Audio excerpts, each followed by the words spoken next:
Agenda కేంద్ర ప్రభుత్వం ఆమోదించింది. రీజనల్ రింగ్ రోడ్డును మనం ఈరోజు ప్రకటించుకున్నాము.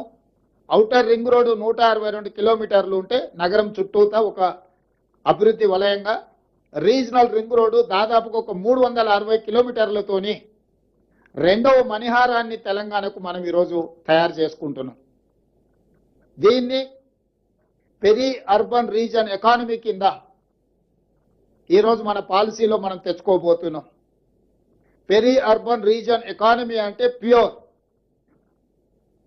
ఈ ప్రాంతంలో మ్యానుఫ్యాక్చరింగ్ జోన్, ఈ ప్రాంతంలో భారత్ ఫ్యూచర్ సిటీ ఉండొచ్చు, చందన్వెల్లి సీతారాంపూర్ ఫార్మా కంపెనీల ఐటీ సెజ్లు ఉండొచ్చు, రేడియల్ రోడ్స్ ఉండొచ్చు, మెట్రో విస్తరణ ఉండొచ్చు, ఇతర రాష్ట్రాల నుంచి ఇతర దేశాల నుంచి రావడానికి అవసరమైన ప్రణాళికల్ని ఈరోజు ఈ పెరి అర్బన్ రీజియన్ ఎకానమీలో భాగస్వాములను చేస్తున్నాము.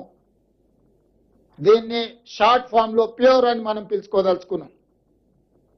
ఈ ప్యూర్ కి Bengaluru to Hyderabad, Hyderabad to Amaravati, Amaravati to Chennai greenfield హైవేలతో పాటు బుల్లెట్ ట్రైన్లు కూడా ఈరోజు మన కేంద్ర ప్రభుత్వాన్ని సూత్రప్రాయంగా ఒప్పింపజేయడం జరిగింది. దీంతో దూరము తగ్గుతుంది. డెడికేటెడ్ గ్రీన్ఫీల్డ్ హైవే, ఎక్స్ప్రెస్ హైవేలు వేయడం ద్వారా బుల్లెట్ ట్రైన్ ద్వారా రవాణా సులభతరం చేస్తున్నాం. భారతదేశంలో సముద్రపు ఒడ్డు లేని రాష్ట్రం తెలంగాణ రాష్ట్రం. ఒకప్పుడు నిజాం ప్రభుత్వంలో మచిలీపట్నం పోర్టు కూడా మన దగ్గర ఉండేది, నిజాం రాజ్యం ఉన్నప్పుడు.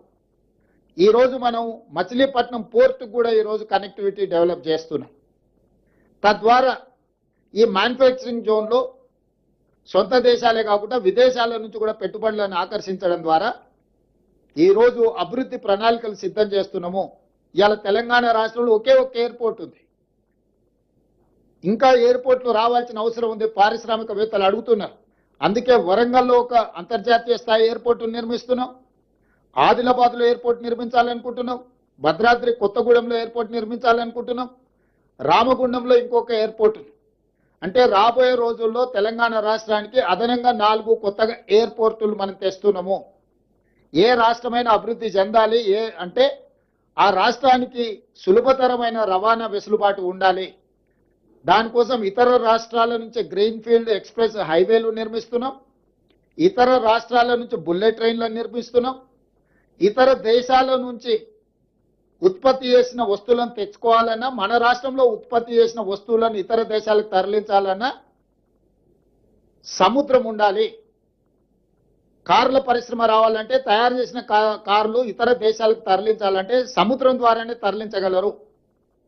మనకు ఆ సముద్రము లేకపోవడం వల్ల ఈరోజు మనము హైదరాబాద్ నుంచి మచిలీపట్నానికి dedicated greenfield express highway Andhra Pradesh ముఖ్యమంత్రి గారితో మాట్లాడడం జరిగింది, దేశ ప్రధానమంత్రి గారితో మాట్లాడడం జరిగింది. ప్రాథమికంగా మేము అందరం కూడా ఒక ఆలోచనకు, ఒక అంగీకారానికి వచ్చినాం. Highway connectivity, port connectivity, airports connectivity ద్వారా ఈ పెరి అర్బన్ లో వచ్చే మ్యానుఫ్యాక్చరింగ్ జోన్ లో పరిశ్రమలను ఆకర్షించడమే కాకుండా పెట్టుబడులను తీసుకొచ్చి ఈ పెట్టుబడుల ద్వారా, పరిశ్రమల ద్వారా నిరుద్యోగ యువకులకు ఉద్యోగ ఉపాధి అవకాశాలు కల్పించి తెలంగాణ రాష్ట్ర ఆర్థిక వ్యవస్థను ఒక బలమైన వ్యవస్థగా తీర్చిదిద్దడానికి ఈరోజు పెరి అర్బన్ రీజన్ ఎకానమీని మనం ప్రణాళికబద్ధంగా చేసుకున్నాం.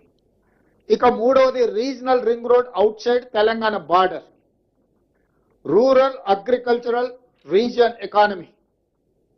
అంటే ఏ రాష్ట్రంలో ఏ దేశంలో కూడా వ్యవసాయ ఆధారిత ప్రణాళికలు చాలా తక్కువగా ఉన్నాయి. గతంలో ఏ విజన్, ఏ పాలసీ డాక్యుమెంట్ చేసినా అర్బన్ బేస్డ్ పాలసీ తీసుకొచ్చేది. ఇప్పుడు మేము వ్యవసాయాన్ని, గ్రామీణ ప్రాంతాలను, వ్యవసాయ ఆధారిత ఉత్పత్తులను నిర్లక్ష్యం చేయదలుచుకోలేదు. ఈ స్టేట్ ఎకానమీలో వాళ్ళ స్టేక్ హోల్డర్స్గా మార్చదలుచుకున్నాము. రైతులను, వ్యవసాయ ఆధారిత పరిశ్రమలను, వ్యవసాయాన్ని పెంపొందించడం ద్వారా ఆర్గానిక్ ఫుడ్ కావచ్చు, అగ్రికల్చర్ పార్క్స్ కావచ్చు, అదేవిధంగా ఫ్రూట్స్ అండ్ వెజిటబుల్స్ కావచ్చు, వీటికి సంబంధించిన పరిశ్రమలతో పాటు seed bowl of India Telangana, మన భూములు విత్తనాలను ఉత్పత్తి చేయడానికి అనుకూలమైన ప్రాంతం. మన భూములు మంచి కూరగాయలు, పండ్లు, ఫలాలు పండించడానికి చాలా సేంద్రియ వ్యవసాయానికి చాలా ఉపయోగపడే భూములు. అందుకే regional ring road outside Telangana border వరకు రూరల్ అగ్రికల్చర్ రీజన్ ఎకానమీ కింద దిస్ ఈస్ కాల్డ్ రేర్. ఒక రేర్ పాలసీని మనం తీసుకొస్తున్నాం. మీకు తెలంగాణ ముఖ చిత్రాన్ని చూస్తే క్యూర్, ప్యూర్, రేర్. క్యూర్ అంటే core urban region economy, pure అంటే peri urban region economy, rare అంటే రూరల్ అగ్రి రీజన్ ఎకానమీ. ఈ 3 రకాల వ్యవస్థలను, ప్రణాళికల్ని, ఈ అంశాలకు సంబంధించిన వాటి అన్నిటిని కూడా పొందుపరిచి క్రోడీకరించి తెలంగాణ రైజింగ్ 2047 ఒక విజన్ డాక్యుమెంట్ తీసుకొస్తున్నాము. ఆ విజన్ డాక్యుమెంట్ లో కోర్ అర్బన్ లో ఏం చేయబోతున్నాం, ఏమేమి తీసుకొస్తున్నాం, ఇన్ డీటెయిల్ రిపోర్ట్ ఉంటుంది. పెరి అర్బన్ లో ఏమేం చేయబోతున్నాం మ్యానుఫ్యాక్చరింగ్ సైడ్ డీటెయిల్ రిపోర్ట్ ఉంటుంది.